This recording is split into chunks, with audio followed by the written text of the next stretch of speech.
Always here, always local. Well, good morning, boys and girls, ladies and gentlemen, men and women.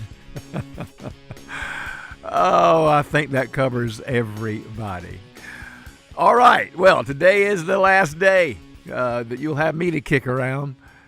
Martha will be back Monday, or she should be back Monday, and I'm sure you'll enjoy her. She has lots of interesting information to share with you based on where she's been for the last week. I'm not going to spill the beans, but you'll enjoy it very much. So be sure to tune in Monday. Hey, before I do anything else, let me remind you that CASA, court-appointed special advocates for children, great group of people, CASA.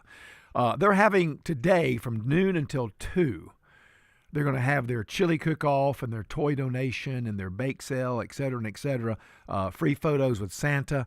It's going to be at the Health Services Building at Gainesville campus. Is that right, Logan? The Gainesville campus? Yes, it is, okay. Yes. So check that out. The Health Services Building at the Gainesville campus, UNG, CASA, Blue Christmas. Great cause. Really do encourage you and advocate that toward your investment. All right. Now, I've got some bad news for you. You may want to pull your car over on the side of the road.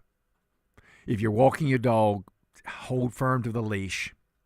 If you're on the treadmill, don't trip. If you're on the Stairmaster, be careful. You're going to miss that step. This is some very bad news. It is. Because James Carville, you know, James Carville, to know him is to love him, has, well, you know, remember he picked Kamala Harris to win, but she did not. But he is confident in this next prediction. What's going to happen? A Democrat is going to be elected in 2028. You know that. I know that. It's going to be a Democratic House. It's going to be a Democratic Senator. The Democratic president is going to announce a special transition advisory committee on the reform of the Supreme Court, that we could have our third branch of government has lost the faith and trust of the American people. I've not lost faith and trust in the American people through the Supreme Court.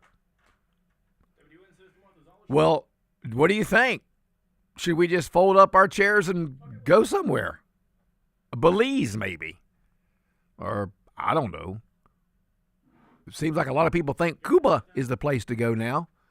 Venezuela or even North Korea. I mean, my gosh. His record, by the way, his record of predictions is pretty bad.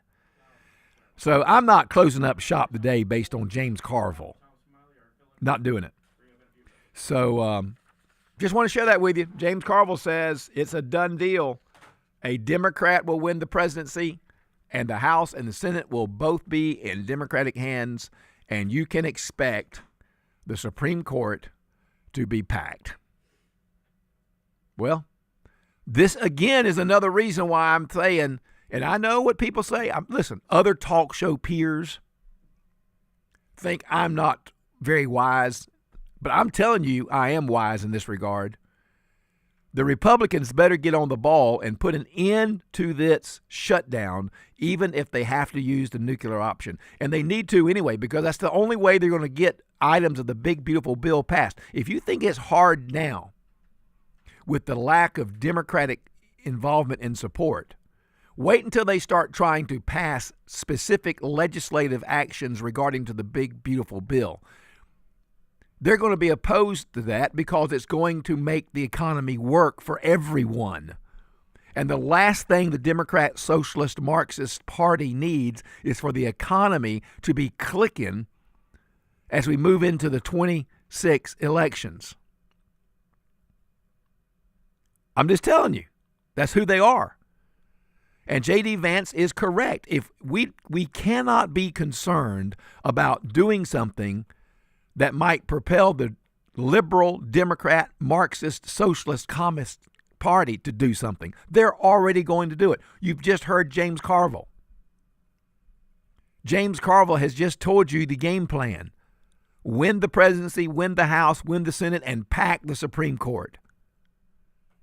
And why you do it? Bring in Puerto Rico as a state, bring in Washington, D.C. as a state. Get you about 4 more senators. You better wake up. All right, well, that's the extent of the good news for today.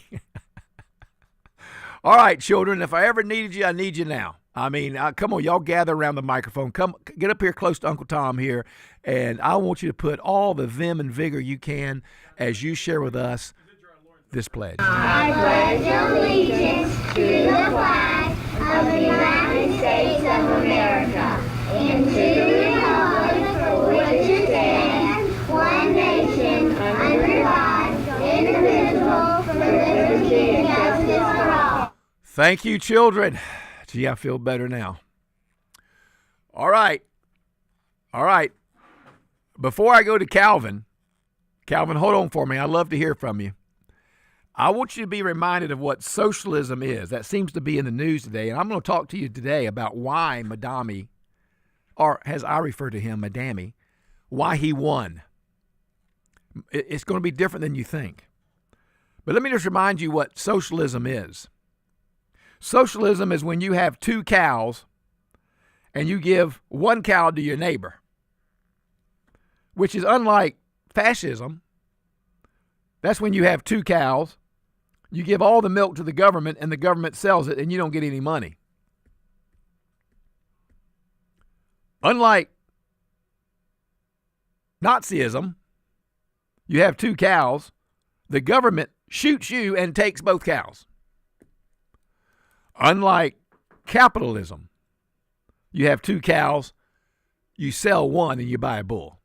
That's the basic difference. Ronald Reagan said it best when he talked about socialism. We've been creeping closer to socialism, a system that someone once said works only in heaven where it isn't needed, and in hell where they've already got it. There you go. Thank you, Mr. Former President. Thank you. That's right. We're creeping closer toward socialism. I don't know. I hear the cows in the distance.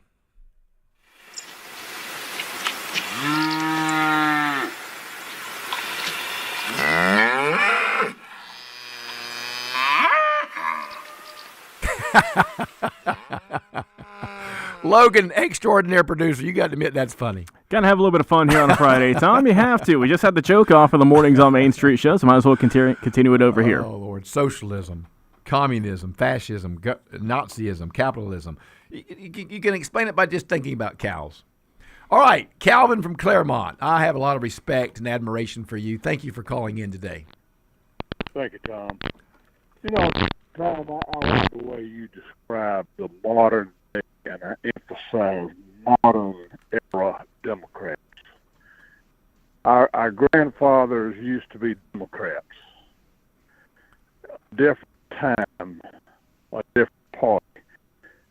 These Democrats today, they are Marxist. They're socialist. They're just not honest enough to come out and use the socialist name. Both of them hide behind the Democratic name. In regards to this government shutdown, I hear what you're saying. I'm fully convinced that the leftists who run the Democratic Party in this country, they would allow this country to fall to a foreign adversary if it meant they could retain power.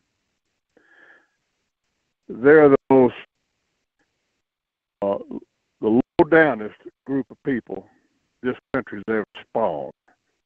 And I hope that every person in this administration, when they get up and discuss the government shutdown, they will keep emphasizing the fact that we're trying to open the government back up, but the Democrats are the one keeping it closed because they will not accept a clean bill. Calvin, you're exactly correct. I mean, you're exactly right. And I've got some sound bites I want you and others to hear about the government shutdown. Because but what can I say? Once again, the Democrats win. I don't know how they've really won on this issue, because even the mainstream media, CNN for goodness sakes, has on several occasions confronted Schumer and Hakeem Jeffries with the facts and the truth, but the American people don't get it. This is not a Republican issue. This is not a Donald Trump issue. This is about us being held hostage by the Democrats. All right, we'll take a quick break. I've got some good stuff for you. If you think the cows were funny, hang on. I got some more good stuff coming for you on this Friday. I am Tom Smiley, filling in for Martha Zoller. Coming November 15th, Magical Nights of Lights returns to Lanier Islands Resort. Your chance to win tickets starts next week on your home of holiday magic. AM 550 and FM 102.9 WDUN. Hello, Gainesville. This is Carol with the Spa on Green Street. The holidays are quickly approaching, and we are ready for you to come in and shop in our boutique at the Spa on Green Street.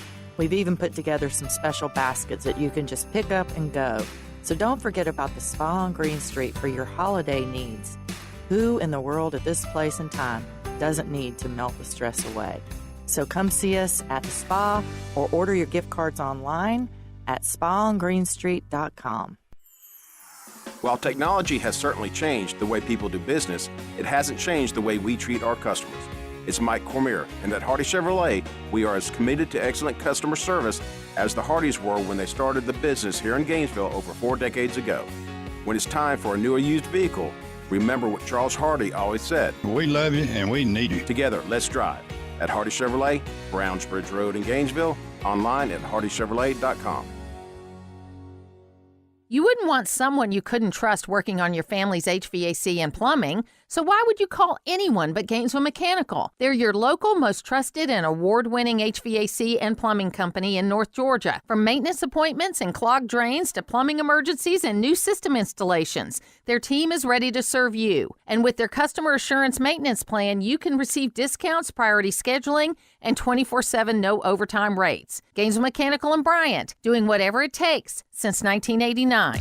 Hey, listen to this. All I needed was a new starter. Got a great deal on eBay. Did it myself. Yeah, that's cool. But how about the soft purr of an upgraded exhaust when it fits just right? For me, it's the little things, like these new windshield wipers from eBay I installed. From small fixes to big upgrades, eBay has all the parts you need at prices you'll love. Guaranteed to fit every time. eBay. Things people love. Eligible items only. Exclusions apply. Hear that? That's Mike. He took ZQL Pure Z's, so now he's sleeping soundly on a Sunday night. ZQL Pure Z's are fast-acting melatonin gummies with a complementary botanical blend to help Mike get the sleep he needs to wake up refreshed and ready to conquer Monday. Let's do this Monday. ZQL Pure Z's, just for sleep. Really great sleep. These statements have not been evaluated by the Food and Drug Administration. These products are not intended to diagnose, treat, cure, or prevent any disease. Use as directed. Always here, always local. From the Access WDUN Hardy Chevrolet newsroom, closure comes for Lumpkin County investigators and a family of a victim from a 2001 homicide case through DNA. Details at Access WDUN. And coming up on North Georgia's News Talk.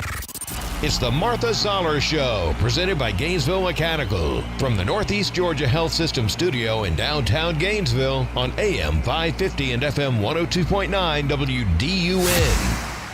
Well, welcome back to the Martha Zoller Show. I am Tom Smiley, filling in for Martha. She should be back Monday. Don't forget the CASA fundraiser, the chili cook-off, the bake sale, all those kind of things, photographs with Santa. It's going to be at the Health Science Building at the Kingsville campus, UNG.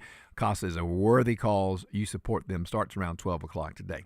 All right, let's catch another phone call. And I've got texts, too, already. I've got so much to do. I've got texts. I've got phone calls. I've got show prep.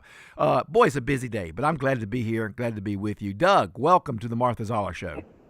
Hey, Doctor. How are you doing this morning? Good, as usual? I'm good, my brother.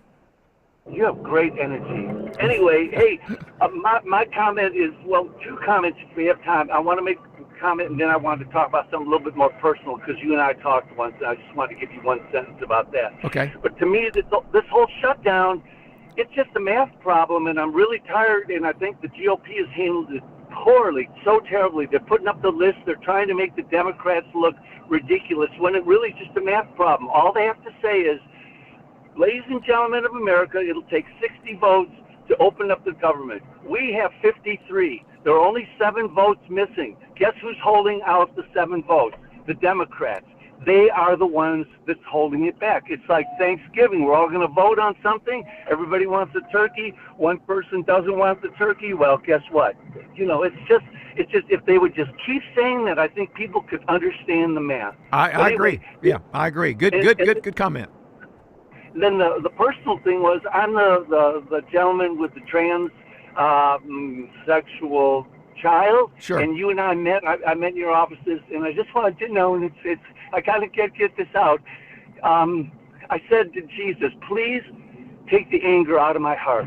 Please take the hurt out of my heart. And I'm going to tell you, I saw my child recently, and there was no anger, there was no hurt. I don't like the look, but you know what? I'm just praying that God takes care of our family and everything. But your time with you was uplifting, wonderful, and you've given it to so many people. So I want to thank you for your time on earth. The people that make your life better need to be recognized, and you're one of those people, you and Martha. And so I want to thank you for that, and thanks for the time today. Doug, thank you so much. And I do remember our conversation, and you were so gracious. And I think we cried together in my office, and we did pray together, and we both prayed to ask the Lord to just inform our hearts. And I just want to tell you that I am very proud of you, and you're doing the right thing. You can't go wrong with loving people, right? We've got to love people. We don't have to agree with them. We don't have to advocate behavior. We don't have to support behavior, but we can certainly be kind. We can be kind. And man, I'm telling you, you're very special. Very, very special. Thank you for those kind words. All right. That's a nice call. See, that's just a nice call. And I want you to understand something, ladies and gentlemen. When I refer to the Democrats as that Democratic, Socialist, Marxist, woke, progressive, liberal party, I am not casting dispersions on anybody's character, just their judgment. Do you get that, right? You may be listening and you may have voted for Democrats your entire life and you may still be voting for them. I'm not casting dispersion on your character. I'm really questioning your judgment. When you look at what made America great, Calvin was correct earlier. This is not my grandfather's Democratic Party. My great-grandfather's Democratic Party. This is not the Democratic Party of Bill Clinton, of John Kennedy. This is a woke, progressive, Marxist, ideological, socialist party. How can you not see that? And if that's what you want, then that's what you want. You can vote for that. You don't have to wait until a socialist continues to get elected. You can be a socialist in America right now if you want to. When I said this yesterday, I said, go out to North Hall somewhere and buy you 10 or 12 acres and get 5 or 6 of your friends together and form a little commune, and y'all just share all the produce you make and enjoy life together. And one of my good friends, Karen, she called me. She said, don't let them come. Don't say come to North Hall. But you can. And what makes it unique in America is you can go form a little commune somewhere. And then when you find out and see it doesn't work for you and your family, you can get in your little Volkswagen hippie bug and you can leave. But you can't leave Korea, North Korea. You can't leave Cuba. You can't leave China. So there you go. So just understand, I am not angry at anyone. I am not casting aspersions on anyone. I am not fussing. I'm just saying, I don't question your character. You may be a grandfather like me, and I guarantee you your grandchildren love you. I'm not casting aspersions on your character when I speak about the Democratic, woke, communist, Marxist, socialist, progressive party. I'm talking about your judgment. Are we on the same page? You can text me your thoughts about that, 770-535-2911, or you can give me a call, 770-535-2911. Now, I've got Dr. Douglas Young in the studios coming up at 9:30, and we're going to talk something. We're going to talk about socialism in the school system, in the education system, and what we can do about it. A professor emeritus of history, political science, I should say.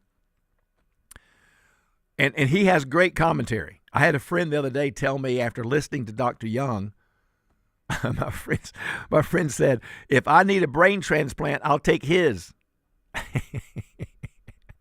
He didn't say take mine. Mine will be a downgrade.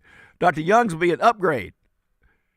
But Dr. Douglas Young is going to be in the studio, and we're going to talk about that. And while we're getting ready to do that, go check out, Google Dr. Douglas Young. Just Google that name. You'll find it pretty quick at the first page or so. He has lots of great books, some fiction, some good stories, as well as some great essays, a lot of topics. So I just encourage you to check that out, Dr. Douglas Young. Just Google that name, and you'll find out. Also, Dr. Young and I are going to talk to you about a very interesting event this weekend here in our own community.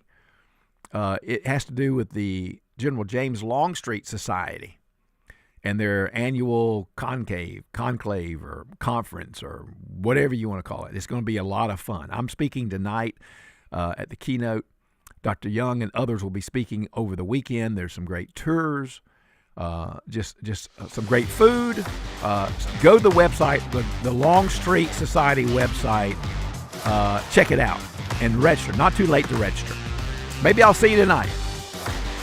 All right, we'll be right back. Tom Smiley filling in for Martha. When we come back, I'm going to tell you about a name you better get familiar with. Don't miss it. We'll be right back.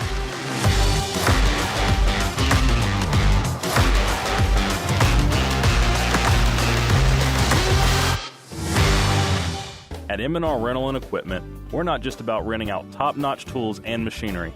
We're also your trusted partner for all your equipment maintenance needs. From small power tools to large heavy-duty machinery, our team of certified professionals are trained to keep them in peak condition. And with our affordable maintenance packages, you can focus on what you do best, creating, building, and achieving. Visit mnrrental.com for more information. M&R Rental and Equipment, building your projects, supporting your success. I'm Frank Norton with the Norton Agency. Our family business has a legacy of honest, successful real estate brokerage. Buying or selling is an emotional and confusing process. We've been the trusted advocate for the best in home ownership. You need Norton now more than ever.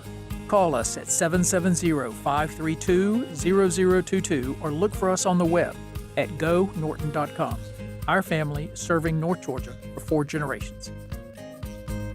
In our community, nearly 65,000 neighbors, including 11,000 children, struggle with food insecurity.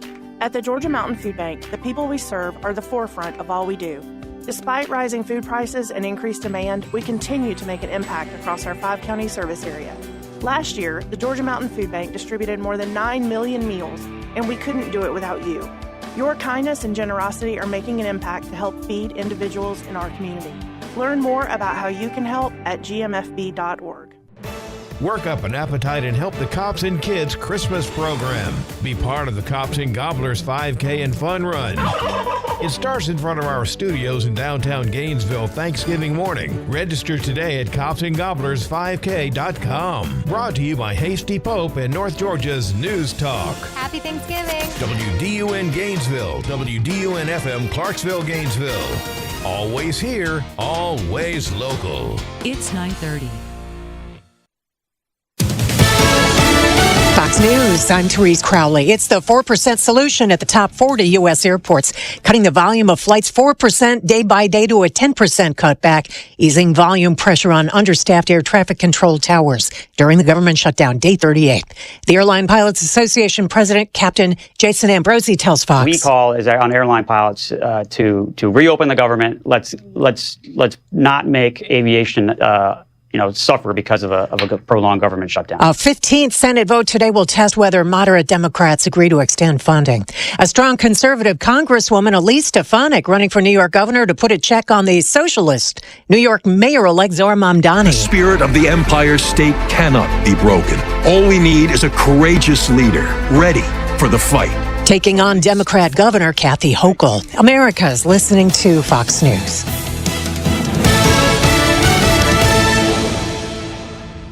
Always here, always local. From the Access WDUN Hardy Chevrolet Newsroom, I'm Steve Winslow, and a Toccoa man is facing Stevens County charges for child sexual abuse material and bestiality. WDUN's Logan Landers with details. An arrest made by FBI Pittsburgh's Child Exploitation and Human Trafficking Task Force led FBI's Gainesville office to 59-year-old Jimmy Dominici, Jr. of Toccoa. That's how agents discovered electronic messages containing child exploitation material, which were exchanged between Dominici and an unidentified individual arrested in Pennsylvania this year. On Wednesday, Stevens County investigators obtained 4 arrest warrants and executed a search of Dominici's residence and allegedly located and collected various electronic devices to be analyzed. Dominici is being held pending a Stevens County bond hearing on 3 counts each of child sexual abuse material possession and bestiality. And Gainesville-based nonprofit My Sister's Place celebrated their 25th anniversary on Gainesville's downtown square Thursday afternoon. Executive Director for the faith-based women's shelter, Jennifer Barrow, said the organization has bigger plans as it celebrates the milestone. Our goal is to expand. Our goal is to build a bigger shelter where we can serve more ladies and get them off the street, get them the help that they need. You can see the photos of the event and find a link for more information by going to Access WDUN. Now here's your Access WDUN forecast from meteorologist Holly Strano. It is partly cloudy. We will continue with partly cloudy skies into the afternoon. Highs right around 70. Partly to mostly cloudy skies this evening. We'll be looking at scattered showers and possible thunderstorms later. Upper 50s. From the Access WDUN Weather Center, I'm meteorologist Holly Strano. In Lawrenceville, 55 degrees. Talmo, 56. And in Gainesville, 54. From North Georgia's News Talk, AM 550 and FM 102.9 WDUN. There's no doubt a metal roof from Dawsonville Metal Products can improve your home's appearance, but you may not realize that it could also improve your bottom line. That's because metal roofing is more energy efficient than composite roofing, and it could also lower your insurance premiums. It's also maintenance-free and lighter than composite roofing. Find out more with a call to Jason Odom at Dawsonville Metal Products at 706-265-3099 and check them out on the web at dawsonvillemetal.com. This fall, give your lawn and food plots the winning edge with Limelight Pro. Now at Farmers Exchange in Cleveland. Limelight Pro is a premium, fast-acting pelletized lime that helps balance soil pH, unlock nutrients, and boost plant growth. Easy to spread, quick to work, and perfect for a fall application. Whether growing grass, gardens, or game plots, get the results you want with Limelight Pro. Farmers Exchange, your hometown partner for a stronger, greener season. Use the Access WDUN Talk and Text line, presented by M&R Rental at 770-535-2911, and be part of the conversation. From the Northeast Georgia Health System studio in downtown Gainesville, it's the Martha Zoller Show on AM 550 and FM 102.9 WDUN. Welcome back to the Martha Zoller Show. I am Tom Smiley, filling in for Martha. Look, I've had a great week. I've enjoyed it. We've had some good laughs. Oh, Lord. But you know what? It's been good. And I appreciate you listening and calling. Lots of texts. Logan, let me get to a couple of these texts real quick before I introduce you to Dr. Young and we talk about that. Here's one that, that just after I don't know if you heard Dr. Young, you were probably driving in, but I played a audio of James Carville saying that it's a done deal. Democrats are winning the presidency, the Senate, and the House in 28. And, of course, he's been wrong about every other prediction, but so I wouldn't be packing up the bags yet. But a friend wrote in 3132 number and said, Carville is wacko. That's a pretty good description. And then another listener, Henry, 4548 number, said, yes, I agree. The nuclear option should be on the table. Basically, that's what he says. You have to fight fire with fire. The left will demonize us. They'll shoot us. They'll celebrate our death. And yet, Republicans don't want to do much. I agree. I mean, I know what the other talk show host people say. I listen to some of my peers, not very long because, quite frankly, they're not as good as I am. But I do listen to them, and I know they think my opinion on this particular topic is wrong. But I believe there should be serious consideration of firing up the nuclear option, getting rid of the filibuster, get the government opened, get the big, beautiful bill, legislative acts passed, and then see what happens in 26. I guarantee you, if the economy is clicking and people making money and people are getting raises, they're going to vote GOP. All right. Want to get you a name you better be familiar with. Her name is Linda Sarsour. Okay, now that may not be exactly correct, but that's going to be correct for me today. This is a name you better be familiar with, especially if you have any friends or acquaintances in New York, because Linda Sarsour is a Palestinian American activist. She campaigned along beside Madami. She actually is his mentor. In other words, she has helped to formulate his opinions and his ideology. And Linda Sarsour says, Madami, I'm not joining your administration. I'm going to be on the outside, and I'm going to be holding you accountable for your platform. Platforms such as this. To voters. It's the same message that we opened with, which is that this is the most expensive city in the United States of America, and it's time to make it affordable. When I stood there alongside hundreds of supporters in Long Island City on October 23rd last year, we said then what we say now. We're going to freeze the rent for rent-stabilized tenants. We're going to make the slowest buses in America fast and free. We're going to deliver universal childcare, and we're going to do it because at the heart of our struggle is for the working New Yorker who is being pushed out of this city. Last night, after I spoke to taxi drivers at LaGuardia, I went to Elmhurst Hospital. And outside of Elmhurst Hospital, I spoke to an 1199 organizer. He told me that he commutes 2 hours each way from Pennsylvania because he cannot afford a place to live in this city. We have people that we look at and understand as New Yorkers, yet they can't even live here any longer. And that is a shame. That is unacceptable. And it doesn't actually have to be that way. And I'm looking forward to proving that starting January 1st. Well, one other thing that he didn't mention there, Dr. Young, is that he also has pledged to end the special terrorist investigative unit that serves New York, that really helps helps New York. It's what they call it, the Strategic Response Group, and they've been used quite often in New York to help quell the various anti-Israel protests. This NYPD force was established in 2015. They've done a lot of good work. And Sarsour says, it's going. Madami, you said it was going. We're holding you accountable. Dr. Young, Professor Emeritus, tell me why it is that these activist women are so involved in politics on this side of the pond, when if they went to the other side of the pond, so to speak, they wouldn't have a voice, much less even be heard. What is the psychology of these people? That's a very good question, because you're right. People like Ms. Sarsour, if she was living in most places in the Muslim Middle East, she would not have remotely as many rights as men in those societies, but yet she chooses to live here where she enjoys equal rights to all American men.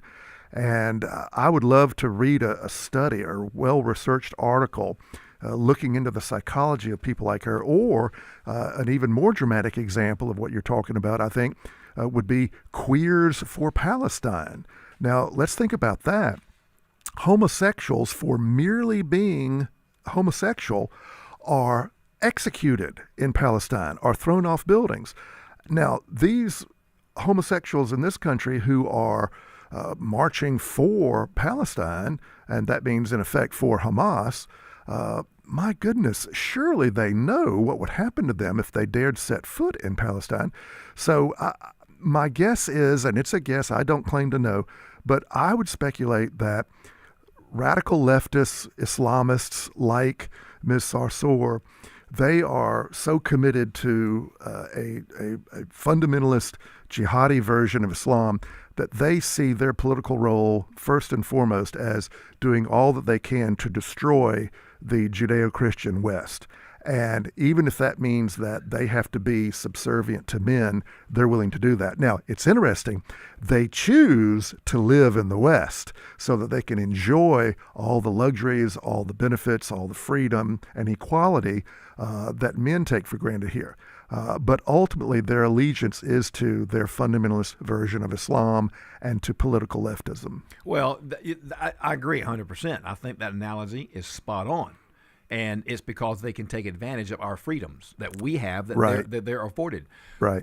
It's interesting to me, the other groups you named, and there are other groups that wouldn't even be able to exist in Gaza. Sure. Or in other parts. I mean, my goodness gracious, even Christians who are, good people, have a good value set, aren't welcomed or allowed to live and exist in some of those places. Oh, absolutely. There is not one single church standing anywhere in Saudi Arabia.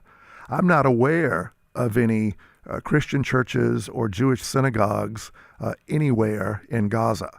I mean, it's so funny. Funny is not the right word. Ironic that in Israel there are at least, I believe, 1.5 million Arabs, most all of whom are Muslim, living in Israel, enjoying equal rights.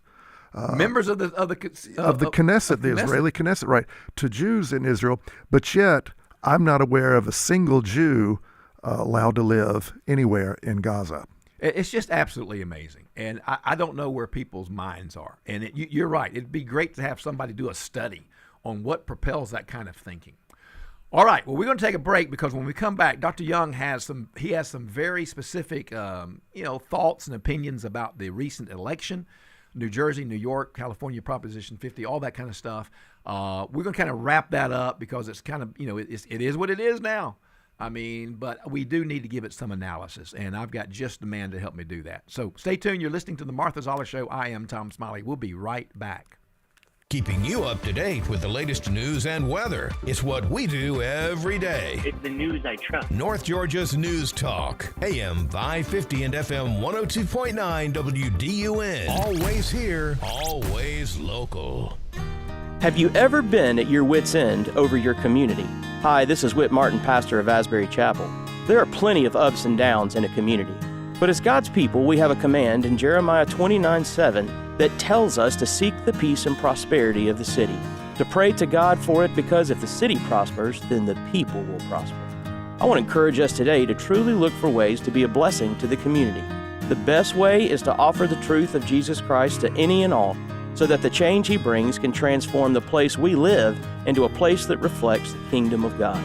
Many of us know the Lord's Prayer, praying, "Thy kingdom come, thy will be done on earth as it is in heaven."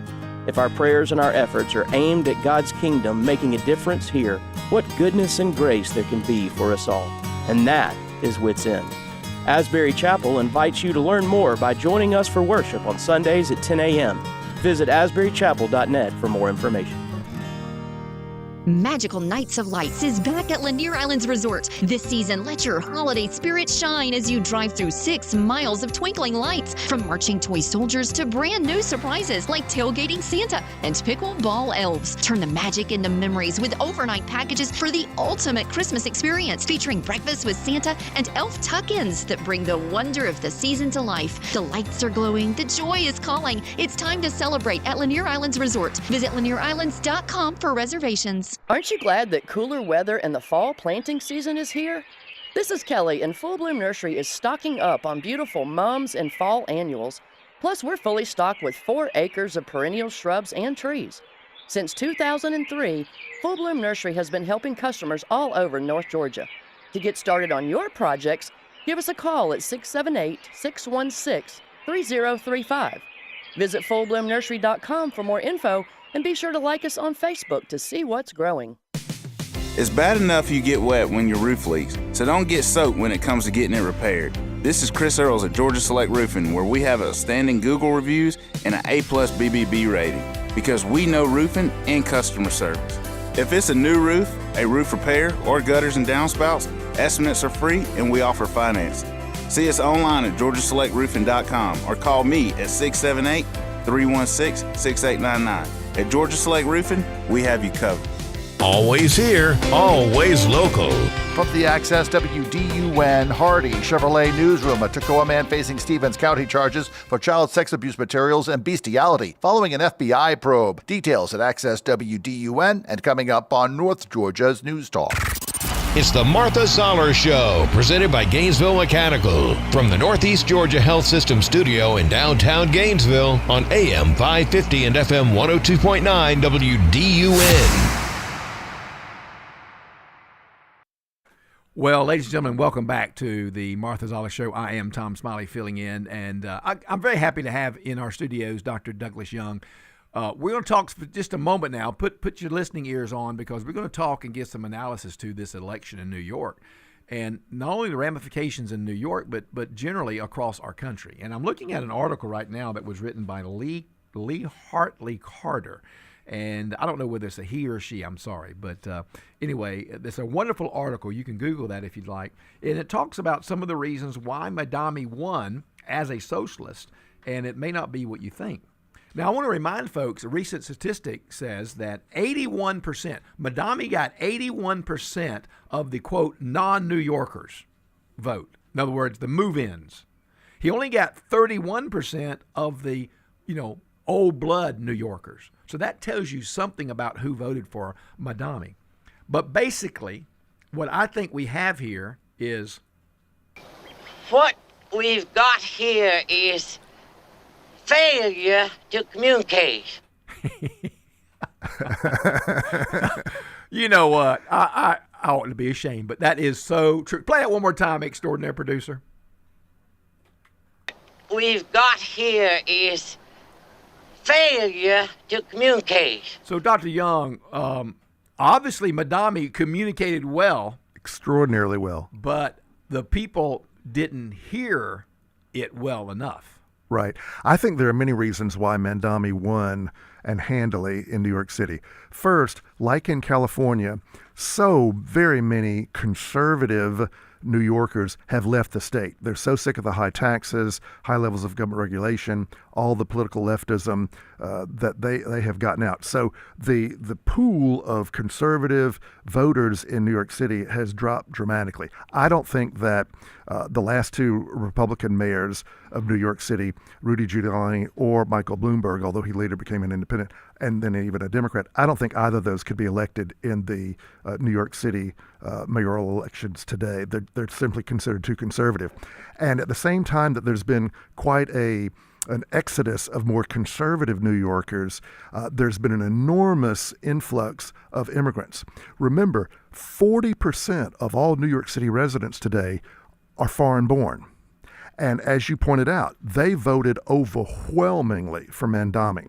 And as Jesse Kelly has pointed out, most voters are not ideological. They're not philosophical.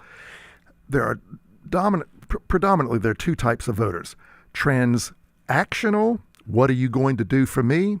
And tribal, I'm going to vote for someone who looks like me, who's of my race, of my ethnicity, of my religion. And look at Madami. He was promising gobs and gobs of free stuff. And 93% of the New York voters in the mayoral election voted Democrat. So they are already pretty loyal, most of them, to a party that promises more and more free stuff, although the taxpayers pay for all of it. And if you get into an election that boils down to a bidding contest between a moderate leftist and an ultra leftist, well, the ultra leftist is always going to win because he's always going to promise lots more free stuff. But also, so many of these immigrants are coming from deeply, fundamentally tribal societies. And let's not forget, the dominant leftist news media in this country is giving Madami a soft ride on this, but he is a major race lord. He did not just preach in New York City to tax more affluent people. He specifically said, we're going to make those white neighborhoods pay more taxes. And so I'm really sorry to see that there's been a real racial component to his election. Also, Mandami, as the clip you played illustrates, is exceptionally articulate. He's handsome. He's got a great smile, beautiful wife. I mean, he was a terrific campaigner. And his top opponent, Andrew Cuomo, my goodness, he just seems so tired, looks so old by comparison. And New York City voters, like voters all over New York, don't care for Cuomo. Cuomo was a terrible governor. Cuomo's policies during the COVID mess arguably got thousands and thousands of elderly New Yorkers killed by his herding them into nursing homes. Also, Cuomo is alleged to have harassed gobs of women. And as one person joked, to vote for, to vote in this New York mayoral election between Mandami and Cuomo, you had a Hobbesian choice between either voting for a communist or voting for the guy who killed your grandmother and sexually harassed your sister. Tribal and transactional. Ladies and gentlemen, I hope you heard that. Tribal and transactional. That seems to be the key to victory.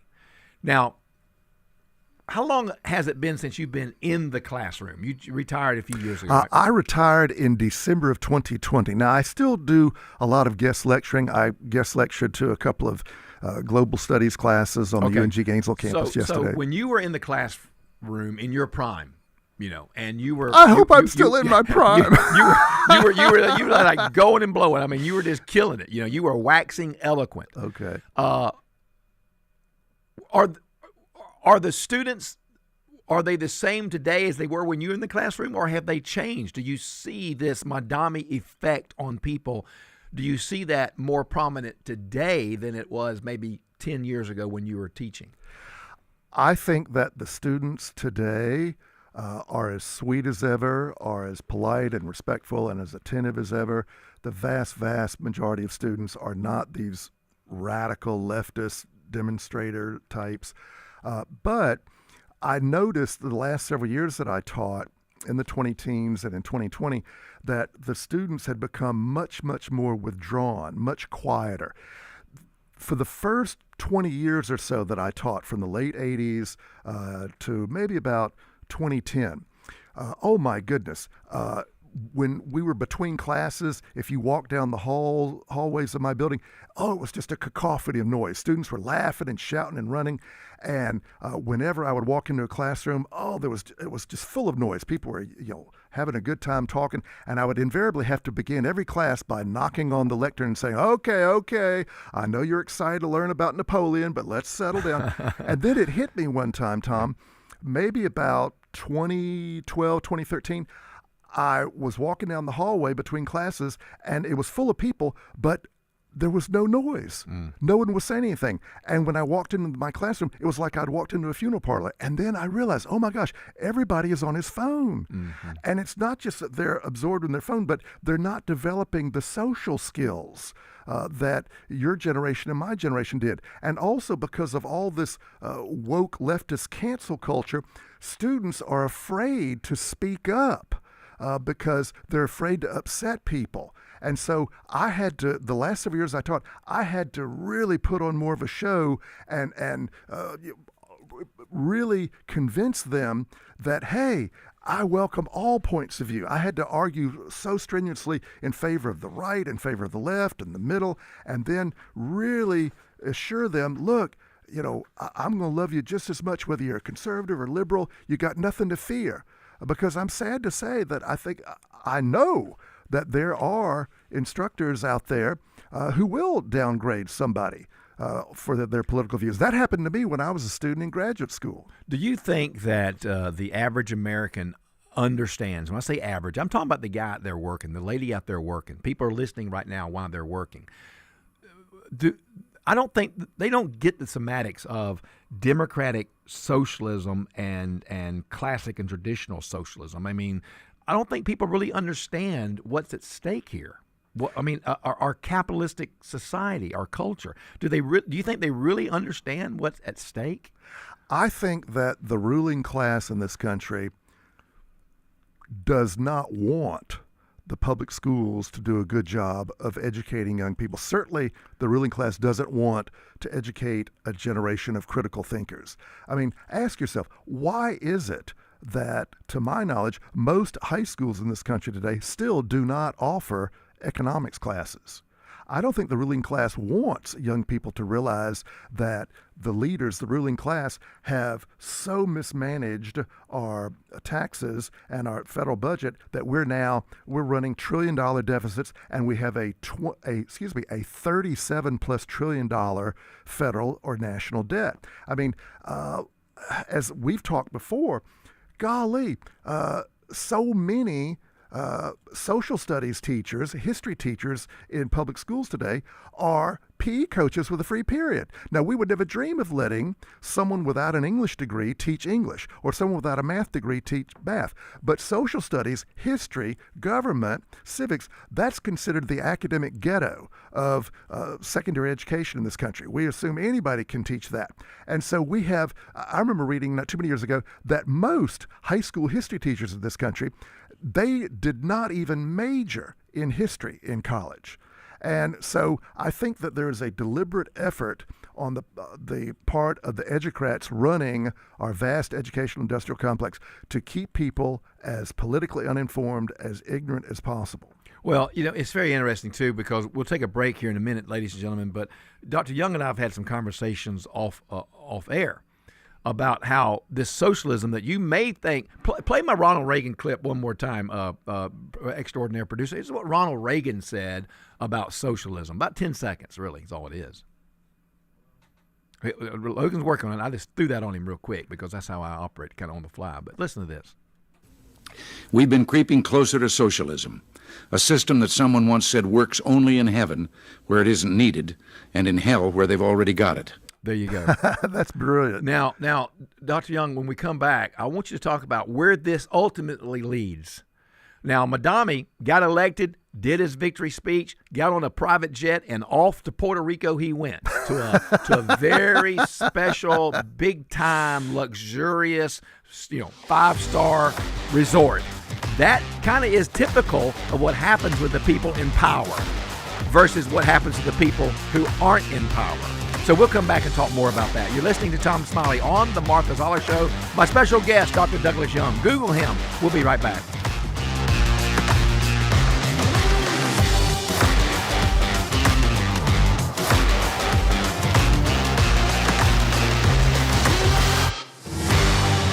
Hi, I'm John Shackelford, Executive Director of Eagle Ranch.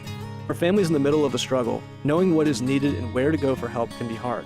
To support these families, we created First Step Counseling. This new program allows families looking for help to meet with an Eagle Ranch counselor to share their story and make a plan for healing and renewal before starting therapy. Counselors are standing by and ready to meet with you and your family in person within a few days, so no long wait list. And like all Eagle Ranch services, no one is turned away because of financial constraints. Schedule a call with our First Step team today by going to eagleranch.org. There's nothing like when you get that part from eBay and it just fits. Yeah, the first time. So you can do less of this and get right back to more of this. At eBay, you'll find all the parts you need, guaranteed to fit, at prices you'll love. Sounds good, doesn't it? eBay, things people love. Eligible items only. Exclusions apply. An official message from Medicare. Medicare plans change from one year to the next. And this year, it's important for you to review your current coverage and compare all your options during Medicare open enrollment. Compare health plans, drug coverage, and costs. See if you can save some money, and don't forget to make sure your drugs are covered. Open enrollment ends December 7th. Visit Medicare.gov or call 1-800-MEDICARE. Paid for by the U.S. Department of Health and Human Services. WDUN Gainesville, WDUN FM Clarksville, Gainesville. Always here, always local. It's 10 o'clock. Fox News, I'm Therese Crowley. 4 for flying. Today it's 4% flight reductions. The FAA ordered more each day to reach a 10% cut, reducing pressure on understaffed air traffic control towers during the government shutdown. Fox's Grady Trimble at Reagan National Airport. The airlines had to scramble to quickly cancel hundreds of flights all across the country at 40 of the largest airports in the United States after the FAA ordered them to make those cuts for safety. This comes after a rough day for delays, with more than 7,000 of them yesterday. Here's how this FAA plan will work over the next week. Today, tomorrow, and Sunday, the agency is requiring airlines to cut 4% of their schedule. That number will gradually ramp up to 10% by the end of next week. Remember, air traffic controllers are about to miss their second full paycheck since the shutdown started. Low staffing levels, as they call out, is putting pressure on the system. United CEO says it's putting stress on the economy. United, Southwest, Delta, and American Airlines all calling on Congress to quickly pass the Republican clean funding resolution with another Senate test vote today. Hopes that moderate Democrats will break the resistance, while President Trump says enough of the games. President Trump now insists the Democrats will terminate the filibuster in the first hour if and when they assume control or power.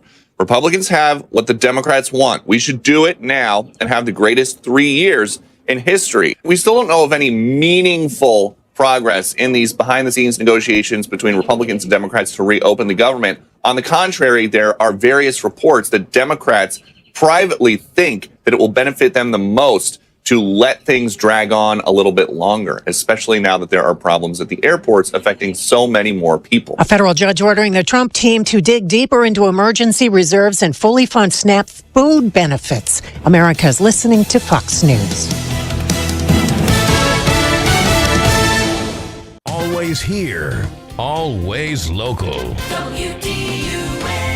From the Access WDUN Hardy Chevrolet Newsroom, I'm Steve Winslow, and a near quarter-century homicide case from Dahlonega now has been solved and closed. Lumpkin County Sheriff's Office announcing Thursday the death of Herman Wilder now has closure for his family. The offender had passed away back in 2020, so we do not have someone that we can arrest, but we do have closure with a positive match with a DNA. That was Lumpkin County Sheriff Stacy Gerard on social media Thursday, saying the suspect is identified as Carol Dean Burrell of Rabun County, who died in 2020. Burrell was 41 at the time of the crime and allegedly had a documented history of mental health issues. A Toccoa man facing Stevens County charges for child sex abuse material and bestiality. WDUN's Logan Landers with details. An arrest made by FBI Pittsburgh's Child Exploitation and Human Trafficking Task Force led FBI's Gainesville office to 59-year-old Jimmy Dominici, Jr. of Toccoa. That's how agents discovered electronic messages containing child exploitation material, which were exchanged between Dominici and an unidentified individual arrested in Pennsylvania between February and August of this year.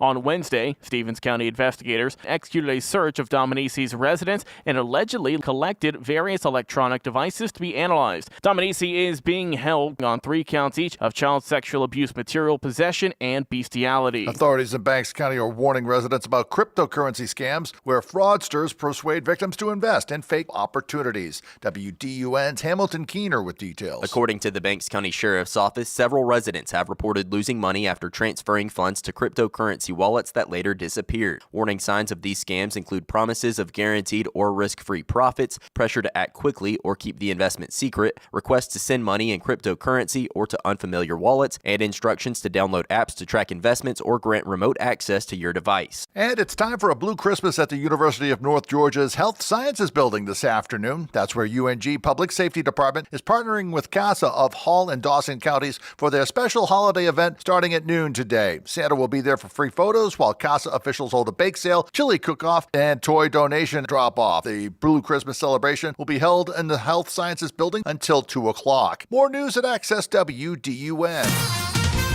Now here's your Access WDUN weather forecast. We will continue with partly cloudy skies into the afternoon. Highs right around 70. Partly to mostly cloudy this evening. We'll be looking at scattered showers and possible thunderstorms later. Upper 50s. From the Access WDUN Weather Center, I'm meteorologist Holly Strana. In Winder, 57 degrees, Cleveland 54, and in Gainesville 55. From North Georgia's News Talk AM 550 and FM 102.9 WDUN. Whether it's a slip that ends in a slip disc, a trick knee that's holding you back, or shoulder pain hurting your game, you can count on Northside Hospital Orthopedics. With leading care in Georgia at convenient locations all across the state, we're here to get you back on your feet, no matter what comes your way. Because Georgia moves us, and we keep Georgia moving.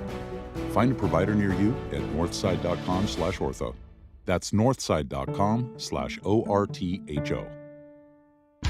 Waste Eliminator is a full-service waste management company providing critical disposal, recycling, and environmental solutions for business and residential clients. From large-scale commercial projects to smaller residential cleanups, Waste Eliminator offers reliable dumpster rental service tailored to your needs. Whether you're tackling a renovation, new construction, or even a simple home cleanout, Waste Eliminator will manage the waste efficiently and sustainably. Visit online at wasteeliminator.com. From the Northeast Georgia Health System studio in downtown Gainesville, it's the Martha Zoller Show. Talking the issues and filling in for Martha, it's Dr. Tom Smiley on AM 550 and FM 102.9 WDUN. Always here, always local. You got that right. Dr. Tom in the house with you, along with Dr. Douglas Young. And Dr. Young, I got my little favorite little analogy of the differences between socialism, communism, fascism, Nazism, capitalism, and it has to do with cows. I mean, it's just a great little synopsis of what those things are. Cue up the cows. Let me hear my cows.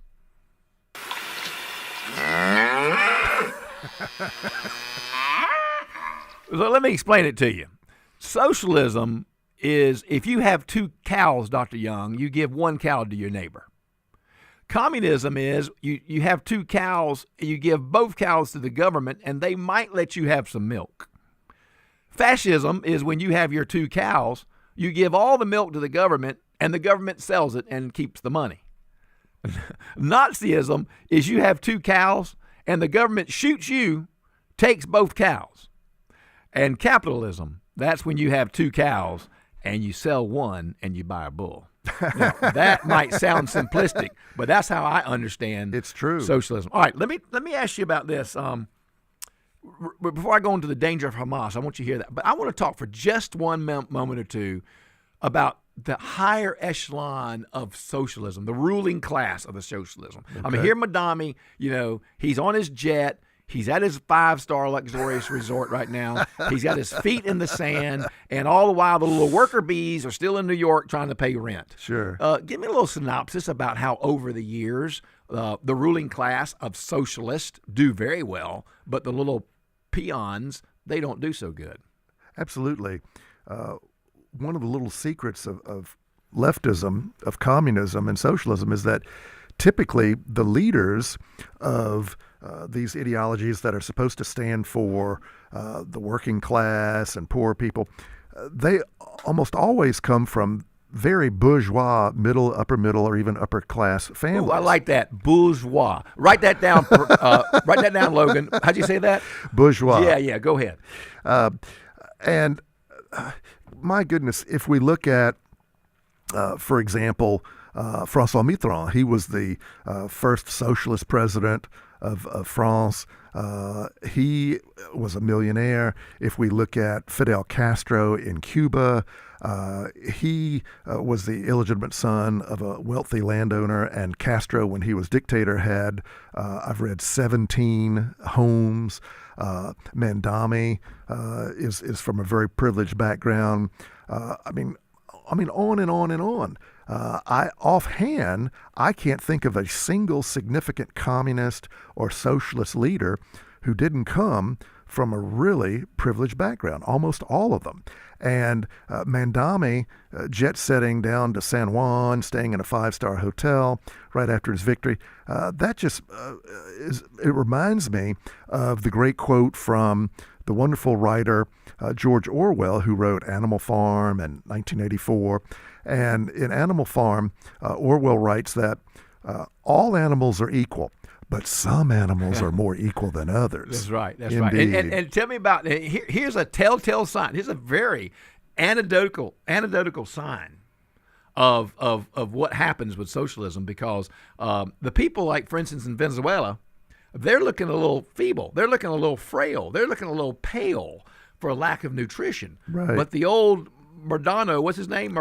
Nicolas Maduro. Maduro, he's pretty hefty. Well, I shouldn't laugh, because it is truly a tragic situation.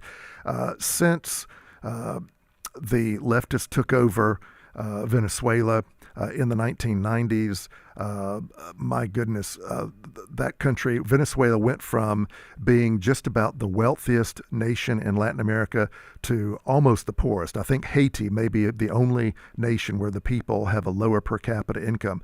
And the average person in Venezuela has lost a tremendous amount of weight over the course of this century.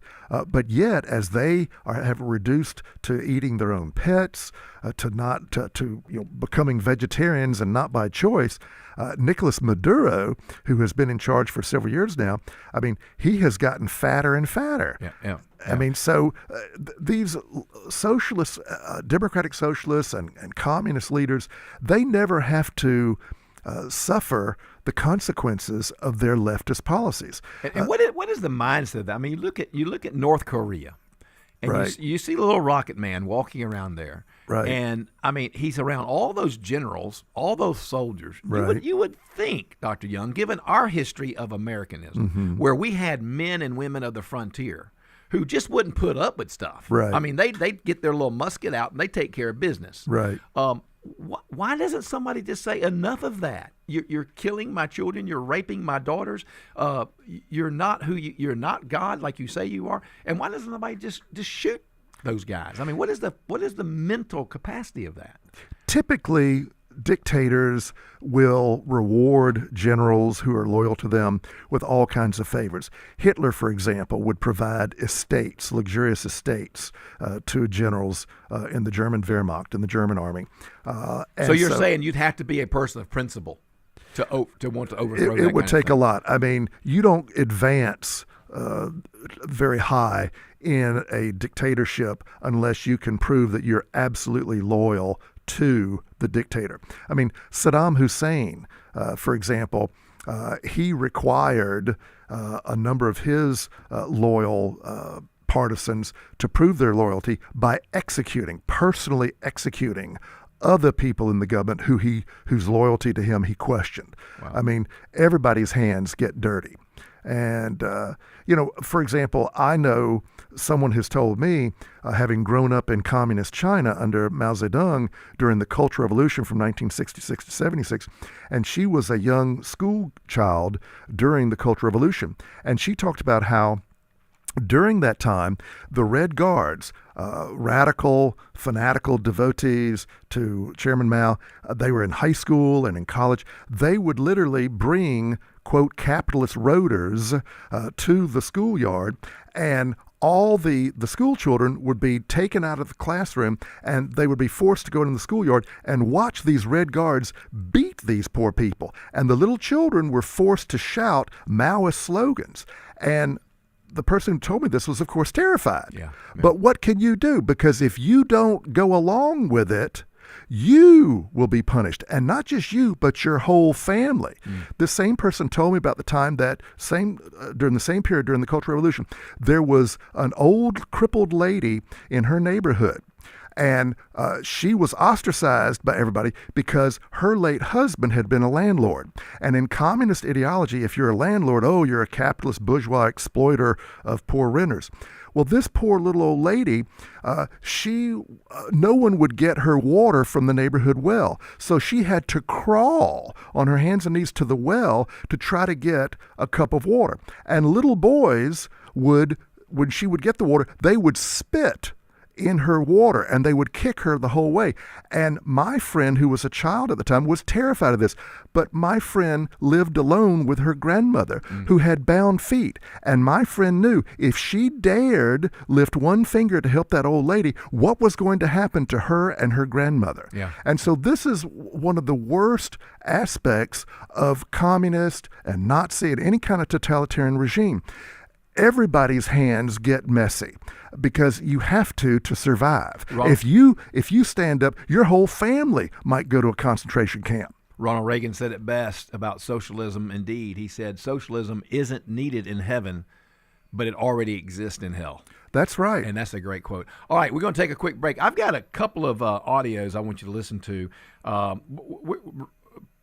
Extraordinary producer, I'm going to come back. I'm going to skip over what I said earlier. I want to do the one about the interview of the man on the street talking about, if you tax the rich are going to leave. Or if you tax the rich, they'll just quit working. And we'll come back. I want to get your take on the economic side of socialism and why it won't work in New York or in Venezuela or in Cuba or in China. So we'll talk about that when we come back. You're listening to Tom Smiley on The Martha Zoller Show. In North Georgia, It's the topics that matter to me. we're your eyes and ears in the community with the latest breaking news. It's the most important thing we face. AM 550 and FM 102.9 WDUN. Always here, always local. How do you turn that nest egg into retirement income? This is Kevin Tharp, elder law and estate planning attorney, and on the next edition of Truth in Planning, financial planner Gary Anderson and I will discuss that process. We'll also look at how a solid estate plan is a great act and expression of love. We've done all the work. You just need to tune in to Truth in Planning, Saturday afternoon at 2 on WDUN. Always here, always local. Talking with Haley from Clipper, and we've talked before how the dogs have influenced some of the products here at Clipper, but Tom has influenced them as well because he's a big meatloaf fan, so the new store at Flowery Branch has meatloaf.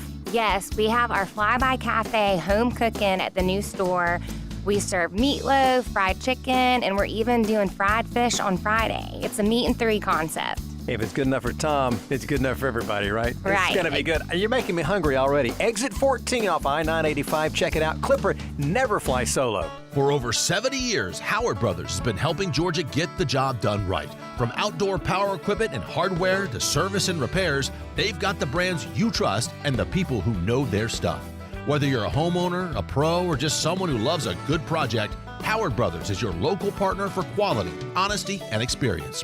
With locations across North Georgia, stop by today or visit howardbrothers.com and see why the grass is always greener when you take care of it with Howard Brothers.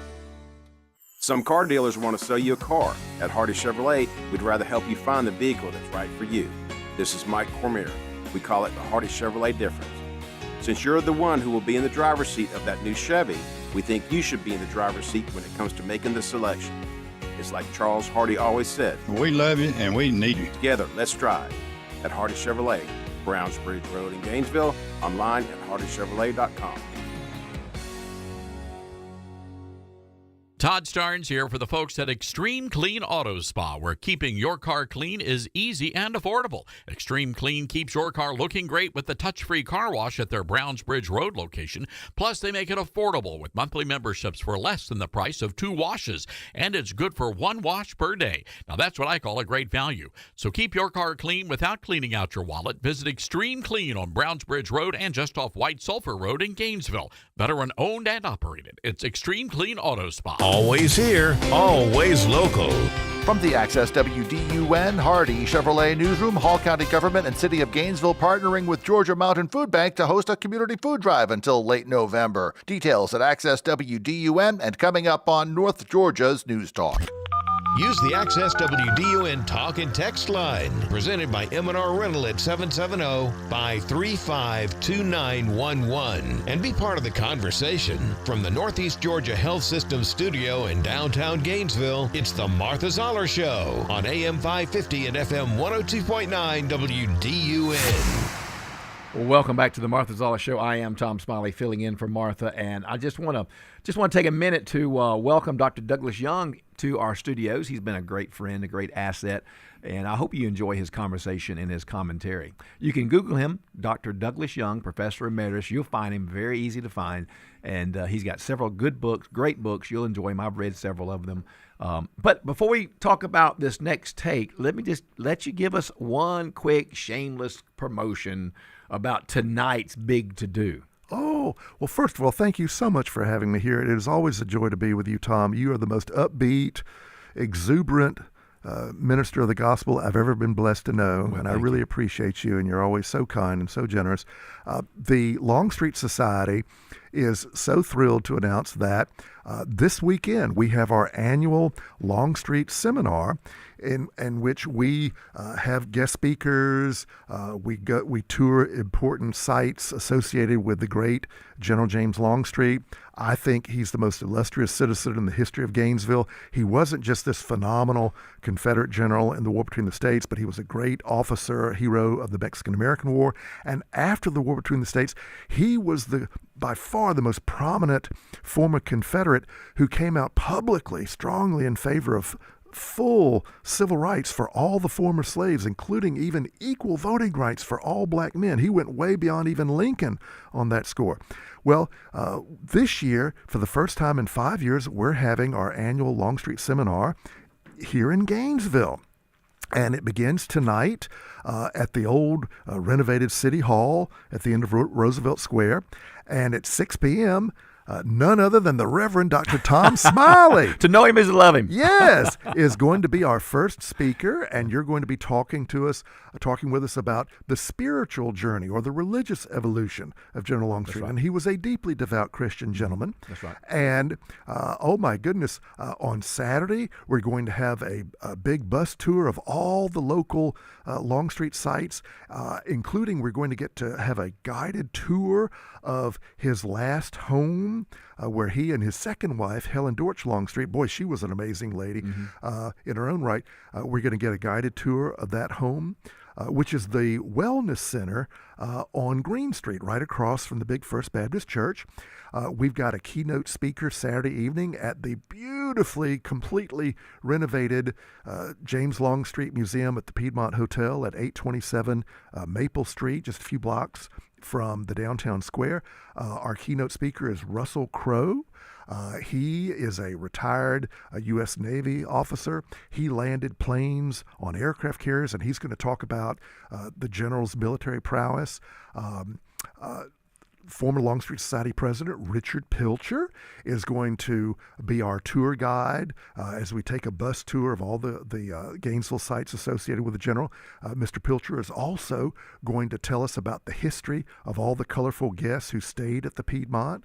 And then on Sunday morning, I'm going to give a history of the general's political evolution. And if anybody would like to register for the seminar and join us this weekend, all you need to do is just go to www.longstreetsociety.org. Okay. Longstreetsociety.org, O-R-G, and register. We'd love to have you join us. It's going to be a great weekend, and we've got several already registered. I hope you will consider participating.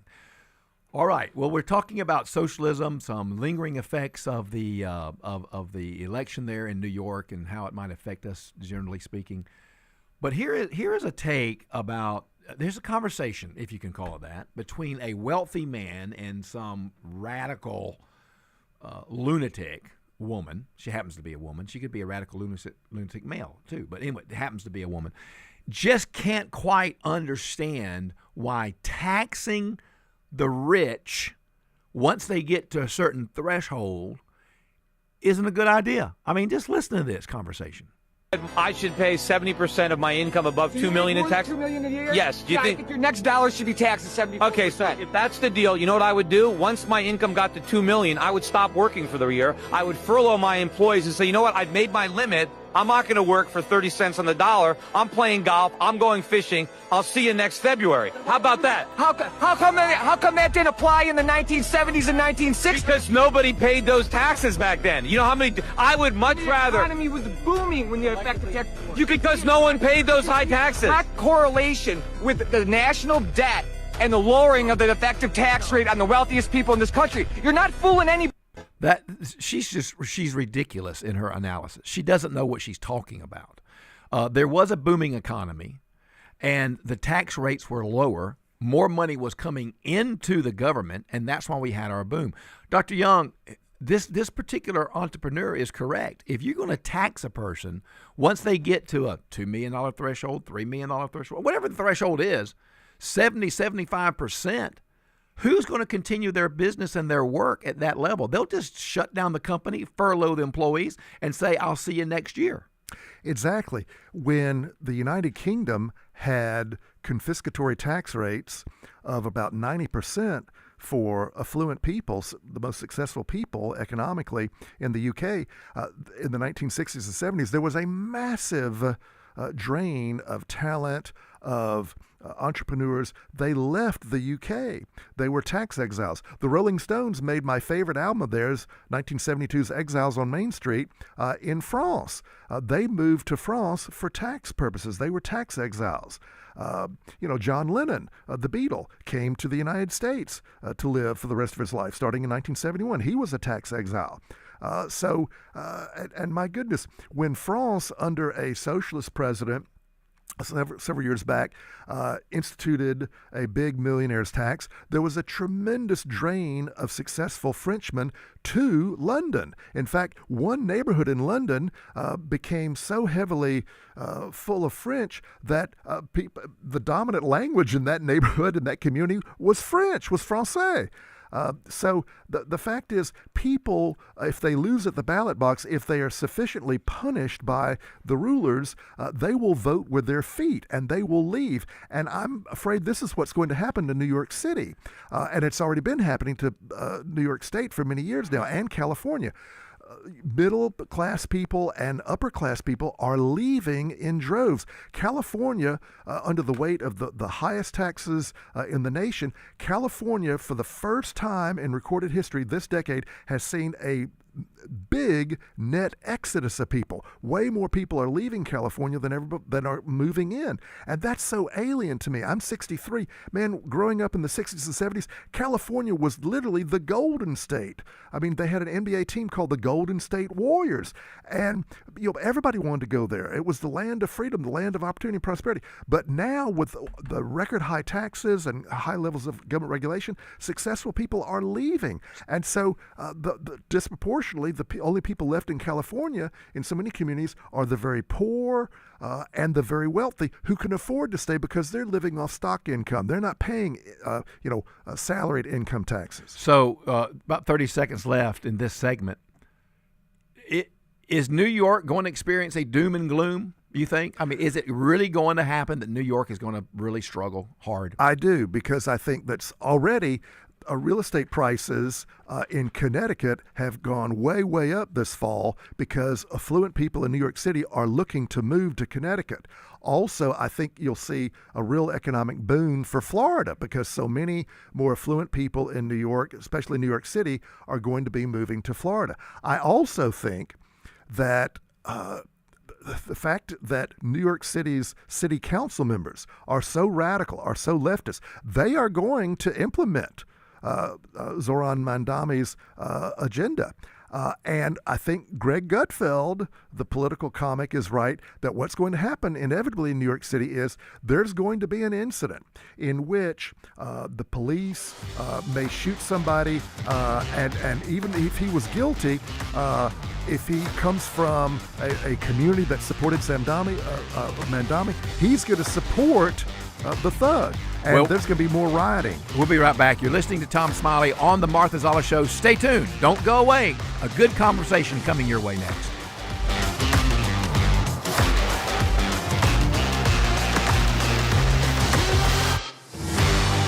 Magical Nights of Lights has returned to Lanier Islands Resort. The spirit of the holidays shines brighter than ever as you drive through 6 miles of twinkling displays where toy soldiers march, Santa tailgates in style, and pickleball elves play. Visit Holiday Headquarters inside Game Changer featuring Clark's Pop-Up Bar, or licensed to chill Snow Island with ice skating and snow tubing. The lights are glowing, the magic is calling. Your holiday tradition begins at Magical Nights of Lights at Lanier Islands Resort. Visit LanierIslands.com for reservations. Wesley Financial Group is not a law firm. Hi, I'm Chuck McDowell, the timeshare cancellation guy. In 2011, I founded Wesley Financial Group with one goal in mind: to help honest folks out of their timeshares permanently. Today, I run Wesley with my 2 sons, a real family business, treating every client and every employee like we'd want our own family treated. That philosophy has helped us grow into the largest, most trusted timeshare cancellation company in the United States. Fortune magazine even recognized us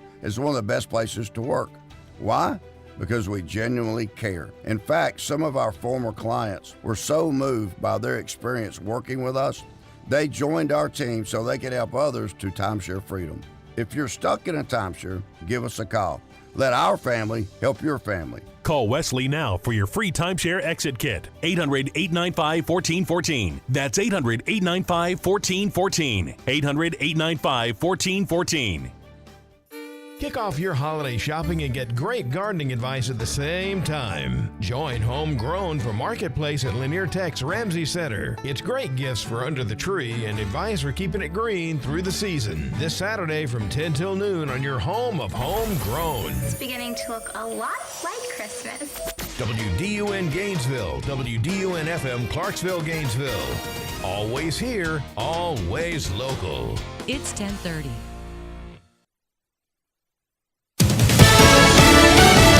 Fox News, I'm CJ Papa. The FAA worried about safety in the skies during the shutdown, ordering airlines to cut hundreds of flights. Fox's Grady Trimble at Reagan National. Transportation Secretary Sean Duffy arrived. He's going through to the other side of security, and he's going to tell passengers, we're sorry that this is happening. We hope that everything's going to be okay with your flights, and if you have a problem with this, you should call Democrats and tell them to vote to end this shutdown. Now, Secretary Duffy telling Fox the airlines are great partners, but they're losing millions of dollars every day during the shutdown. A vote expected in the Senate that could potentially fund the government. It would feature a short-term extension until January. No white powder found in a suspicious package at Joint Base Andrews. No service members are sick. That from U.S. officials. JBA is home to Air Force One. The president expected to travel to Palm Beach later today. America's listening to Fox News.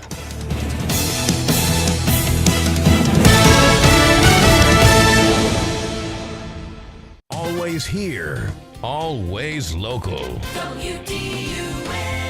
the Access WDUN Hardy Chevrolet newsroom, I'm Steve Winslow. A Tacoma man facing Stevens County charges for child sexual abuse material and bestiality. WDUN's Logan Landers with more. An arrest made by FBI Pittsburgh's Child Exploitation and Human Trafficking Task Force led FBI's Gainesville office to 59-year-old Jimmy Dominici, Jr. of Tacoma. That's how agents discovered electronic messages containing child exploitation material, which were exchanged between Dominici and an unidentified individual arrested in Pennsylvania between February and August of this year. On Wednesday, Stevens County investigators obtained 4 arrest warrants and executed a search of Dominici's residence and allegedly located and collected various electronic devices to be analyzed.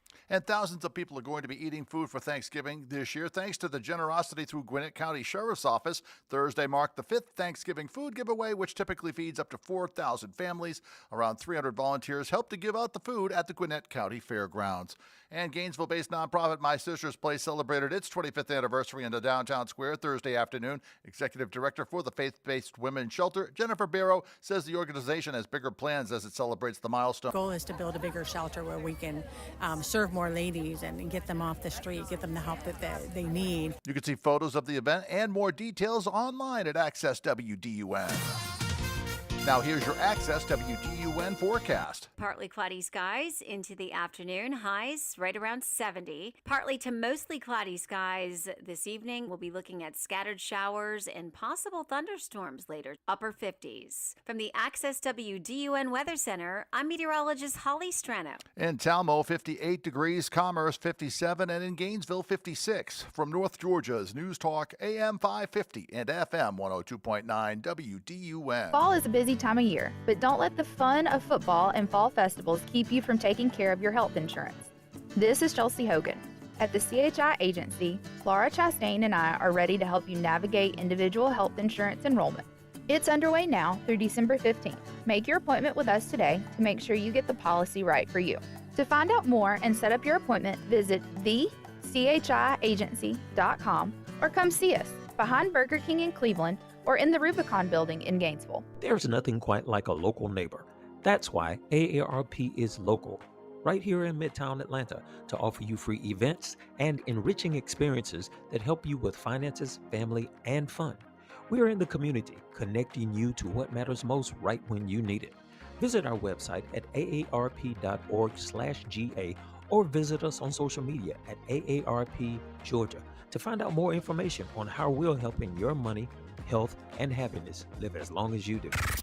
It's the Martha Zoller Show, presented by Gainesville Mechanical, from the Northeast Georgia Health System studio in downtown Gainesville on AM 550 and FM 102.9 WDUN. Welcome back to the Martha Zoller Show. I am Tom Smiley, filling in for Martha. I've got Dr. Douglas Young with me in the studio. We're going to turn our attention to a special guest. I love our heritage scholars. I've had a couple of them on already this week as I filled in for Martha. And today we have one, Laura Reese. But, Ms. Reese, before we get into your commentary and your thoughts on ICE and immigration, I want you to listen to this discussion that Tom Holman had with a news commentator just recently. Ultra-liberal spinoff MSNBC had border czar Tom Homan on their program this morning, hoping to go after him about deportation efforts in the city of Boston. But watch what happens when he turns the tables. I see on the show this morning you have Governor Healy talking about ICE doing enforcement operations at a church. False. Didn't happen. They were parked there. They did not do an operation there. She said they were parked in a public space legally. But to say that and to push that out there puts fear in the immigrant community. So let me tell you what's happening. To do that puts fear in the community. Right. To park the ICE agent's vehicle they're on a near public a church. Street. They they're are on a public street. She said they're on a public street sir. waiting to respond to a criminal alien release pulled aside the road. Let me tell you, in the last couple of days, what's happened in Boston. They've arrested Victor Gomez Perez, a 33-year-old criminal alien from Guatemala, with charges of aggravated rape, assault and battery with dangerous weapon, indecent assault and battery on a victim 14 years or younger. So there you go, Laura. Laura Reese, Heritage Scholar. Thank you for joining us on the Martha Zoller Show. We're very happy to have you. Well, thank you for having me on. So tell me give me your thoughts about what you heard or about your take on ICE and immigration, the policies of the president, and et cetera. Yes, the left clearly doesn't have power over the White House or Congress currently, and so they're using what they have available to them to delay and obstruct ICE from doing its job, and that includes mainstream media, fear tactics, some very activist judges at the federal district court level, and the streets with select mobs in certain locations like Chicago and Portland and LA, et cetera. And so the left always demands that ICE, you can't go anywhere near this type of location, that type of location, this type of location. It's all to, one, frighten the public, but two, to restrict ICE from doing its job.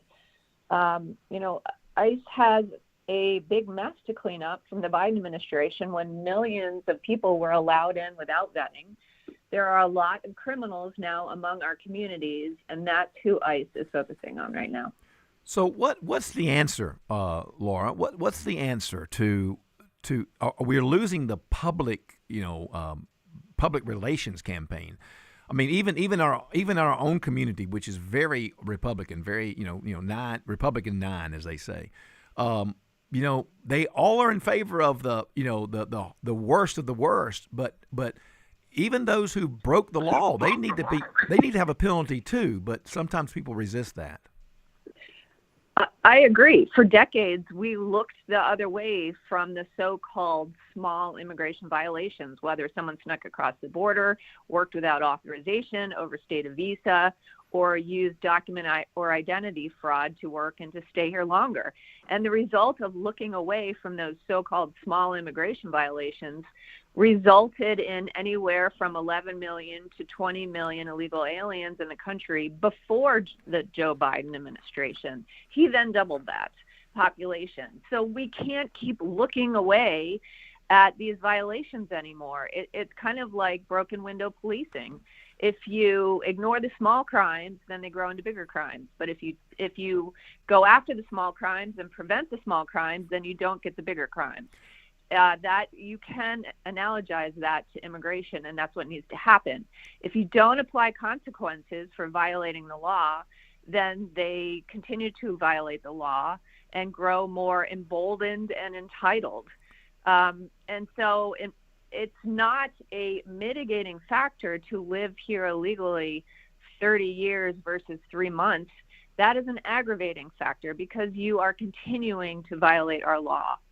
So outside of granting amnesty, quote unquote, and starting over, which we saw that didn't work. We've seen that didn't work because we tried that one time, and then all of a sudden we get more people in. What are some of your think tank ideas about how to fix the immigration issue that we're facing today? What are some concrete ideas that you've come across or that you support? So there's obviously preventing people from coming in illegally, but then also applying consequences to those who are already here. There's basically 5 things someone coming or staying here illegally want. They want to enter the U.S., they want to be able to stay, they want to work here, they want to send money home, and they want to bring or have family here. And so you need to go after those 5 things to prevent and curtail illegal immigration. So for people who are already here unlawfully, that means preventing the work. It is unlawful to work here without authorization. So we need more worksite enforcement. In terms of sending money home, severely taxing it or applying fines to that if you are working here without authorization and sending money home. In terms of bringing or having family here, ending universal birthright citizenship, which the president's trying to do, and now it's tied up in court. And also end chain migration, narrow family-based immigration to the nuclear family, a spouse and minor children, and focus more on employment-based immigration if needed, if the market truly needs it, and if we truly can't find American workers to fill certain jobs. I agree with all of that, Ms. Reese. Thank you so much. I would just add 2 things. One, I'm reminded of the old saying that we are either a nation of laws or we're not. And second, I don't think anybody should have the right to or the privilege to get to choose which laws to obey. And as has also been said, if we don't have enforceable border laws, I mean, how much of a real country are we? I mean, we have been by far the most generous nation in history in terms of welcoming immigrants, and so very many of them have done a magnificent job of making us a better nation. But we have by far the most lax immigration policy, or we have had until the Trump administration.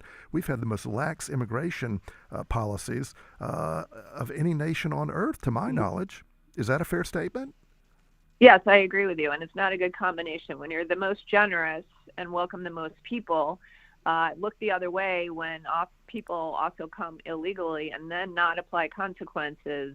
It's no wonder we are facing the current situation. So we have to apply consequences. We have to encourage people to self-deport, and people aren't going to do that if they don't feel a risk of real deportation. I'm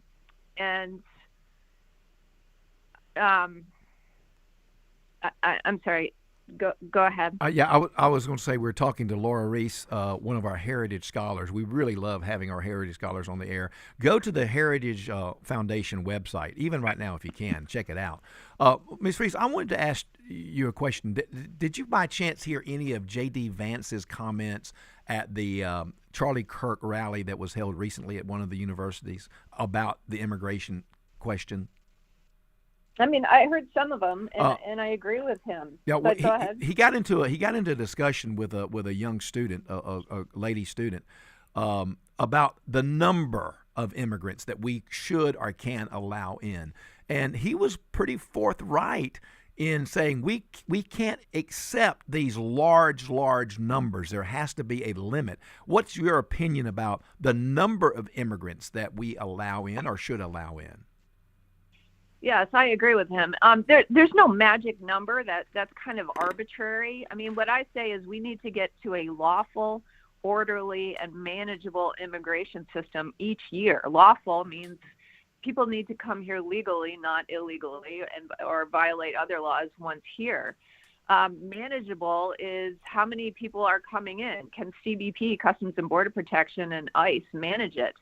And orderly, also, we have to consider backlogs of applications that are already pending. So DHS has a backlog. It reached as high as 11 million cases of applications waiting to be adjudicated during the Biden administration.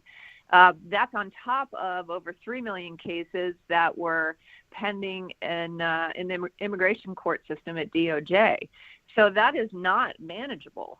And we shouldn't keep taking on more applications when those backlogs and those people are waiting to have their case decided and get on with their lives. So we need to get to a point where we are get those backlogs down, and only then, when they're down to a manageable number, do we continue to take on more such applications. But we're seeing clearly around the world, not just here, but the UK, France, other countries, migration has turned into a weapon by globalists in terms of mass migration and to really tear down the U.S. and other countries of Western civilization. People have to see that and acknowledge it and start speaking out against it and supporting ICE. I mean, frankly, the left is continuing to overreach on what they are doing in terms of attacks against ICE. And they're extending support by Americans for ICE to do their job and to carry out more deportations. Yeah, it's not a question anymore. It doesn't seem like our current policies, or as we wrap this up, it doesn't seem like, Laura, that it is about, people coming in and assimilating. It doesn't seem like there's not a lot of assimilation interest with our immigrants. No, because it's not taught any longer in our schools. People have lost the civic duty. U.S. citizenship is a tremendous benefit, but it comes with responsibilities. And we need to have people be loyal to the country, not, fly their foreign flag and demand that they not be sent out of the U.S. if they are deportable. We need cohesion in the United States. We need loyalty to our fellow countrymen. And if you look at places like, Dearborn, Michigan, for example, you've got a mayor there telling a fellow resident of Dearborn he's not welcome in the city because he dared speak out against renaming a state after a Islamist jihadi. Mm-hmm. And so we have real fracturing going on in certain locations. Let's watch New York City, and we don't want this to spread. We're listening to Dr. Laura Reese, Heritage Foundation scholar. Thank you so much for being with us today. We love our Heritage scholars when they come on. I have them quite often when I fill in. Go to heritagefoundation.com.org. What is that website for your organization? Tell us real quick. Yes, it's heritage.org. Heritage.org. I'm looking at it now. But a great website. Thank you so much for being with us. We appreciate it. We look forward to having you again. Thank you for having me. Thank you very much. Dr. Young, very insightful, very, very sensible. And I loved, we maybe we'll go over those 5 things that she talks about could be answers to the problem. But we need to take a break first. I've got a couple of texts I got to get to, so we'll do that. We'll take a quick break. You're listening to Tom Smiley on The Martha Zoller Show. It's no accident that J.D. Miller is the most frequent guest on my program. This is Phil Bonelli, and on the next edition of North Georgia Business Radio, J.D., Division President of Cadence Bank, and I will share more valuable stories and leadership skills. Saturday at 3 on WDUN. Always here, always local. Fall is planting time in North Georgia. This is Julie from Full Bloom Nursery, and now is the perfect time to plant pansies, perennials, shrubs, and trees. Planting in the fall gives your new plants time to become established without the stress of heat and dry weather. We've got over 4 acres of plants for you to choose from, so come see us for all your fall projects. Our knowledgeable staff will help you pick out the right plant for the right spot. Be sure to like us on Facebook and visit us on the web at fullbloomnursery.com. This fall, give your lawn and food plots the winning edge with Limelight Pro, now at Farmers Exchange in Cleveland. Limelight Pro is a premium, fast-acting pelletized lime that helps balance soil pH, unlock nutrients, and boost plant growth. Easy to spread, quick to work, and perfect for a fall application. Whether growing grass, gardens, or game plots, get the results you want with Limelight Pro. Farmers Exchange, your hometown partner for a stronger, greener season. You wouldn't want someone you couldn't trust working on your family's HVAC and plumbing, So why would you call anyone but Gainesville Mechanical? They're your local, most trusted and award-winning HVAC and plumbing company in North Georgia. From maintenance appointments and clogged drains to plumbing emergencies and new system installations, their team is ready to serve you. And with their customer assurance maintenance plan, you can receive discounts, priority scheduling, and 24/7 no overtime rates. Gainesville Mechanical and Bryant, doing whatever it takes since 1989. I always buy my emergency food from My Patriot Supply. Fair prices, fast shipping, quality food. We love buying from My Patriot Supply. The products are fantastic and service is excellent. My Patriot Supply is America's most trusted emergency food company, and right now they have a special offer for listeners of this station. It's called the Black Friday Survival Special, and it comes with a 4-week food supply, plus $150 worth of free gifts, including everything you need to prepare your emergency meals, like a cook stove, fuel, fire starters, even a water purifier, bug-out bag, and more. It's the complete survival kit your family needs to ride out natural disasters, civil unrest, or worse. And it makes a great Christmas gift, but it's only available through Black Friday. So head to mypatriotsupply.com to check out everything that's included. With all the uncertainty in the world, disaster preparedness is more important than ever. Go to mypatriotsupply.com and get prepared today. That's mypatriotsupply.com. Always here, always local. From the Access WDUN Hardy Chevrolet Newsroom, closure comes for Lumpkin County investigators and a family of a victim from a 2001 homicide case through DNA. Details at Access WDUN. And coming up on North Georgia's News Talk. Use the Access WDUN Talk and Text line, presented by M&R Rental at 770-535-2911, and be part of the conversation. From the Northeast Georgia Health System studio in downtown Gainesville, it's the Martha Zoller Show on AM 550 and FM 102.9 WDUN. All right, well, we've got some texts I've got to get to because I've promised you. And today's my last day. I've had a whole week of being with you. I've really enjoyed it.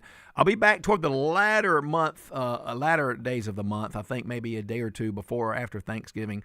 We'll be filling in, but you'll get some word on that. Martha should be back with you on Monday to talk about where she's been for the week. It's a very special place, and you don't want to miss that. But let me go to a text. Here's one from Rhett. 5877 number. Rhett is talking about my suggestion that we exercise the nuclear option now to get some stuff passed in the Senate, especially get the government opened up. And his comment is, I'm not sure we can even exercise the nuclear option because of senators like Susan Collins, who has recently stabbed Trump in the back. She might even would do that again and not go along with the legislation. Maybe she wouldn't be one of the 50 that would be needed. So that's a good comment from Rhett.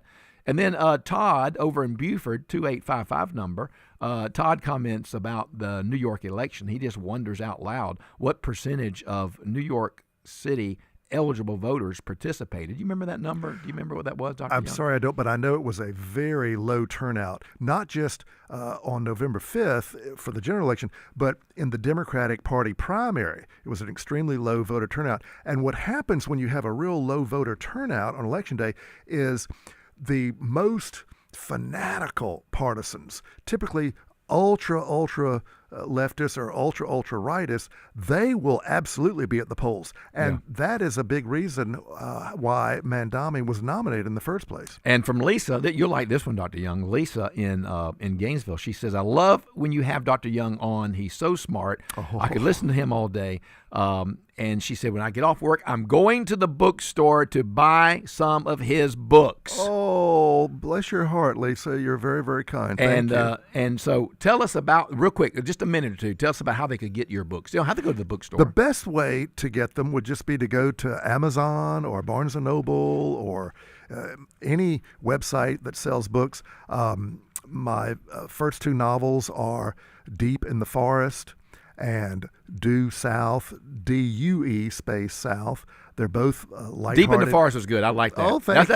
That's about the spaceship thing. It has a little bit of a UFO. Yeah. That's great. I enjoyed that. Thank you so much. I even took that with me on a golfing trip to read at night after the golfing escapades of our group. Thank you. Well, I've been very blessed. They've gotten rave reviews. They're fun, lighthearted comedy dramas. They take place in small southern towns. And then I have two collections of essays the collection of political essays is called "This Little Opinion plus $1.50 will buy you a Coke." Great book. Today, I've got that. Maybe just a 6-ouncer. And then my most recent book of essays, which came out earlier this year, is called "Not Just Political," and it's mostly, as the title suggests, non-political topics that are addressed. Yeah, great essays, ladies and gentlemen. So any of those books would be great. Dr. Douglas Young, just Google him. Thank All you right, so much. Laura Reese, our expert, our heritage scholar, she laid out some specific ideas about immigration, which I haven't heard many people do that. They talk and complain about this or that, but she actually laid out some specific things. Let me go over a couple of those with you to get your take. She says what we're going to have to do is somehow or another penalize those who are here illegally working and sending money back. We're going to have to penalize somehow, either tax that money or restrict that money. That might be something we have to do. And then also she mentioned about the birthright aspect. Right. What are your ideas about those two things? I think that she's right. The fact is that now, for years now, the number one source of foreign income for Mexico is remittances from Mexican immigrants to America. I mean, think about that.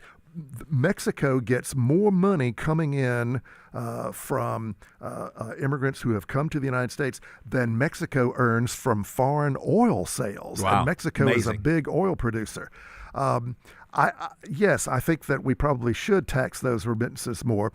But and also, I do have a real problem with birthright citizenship. We're one of the few nations that does that.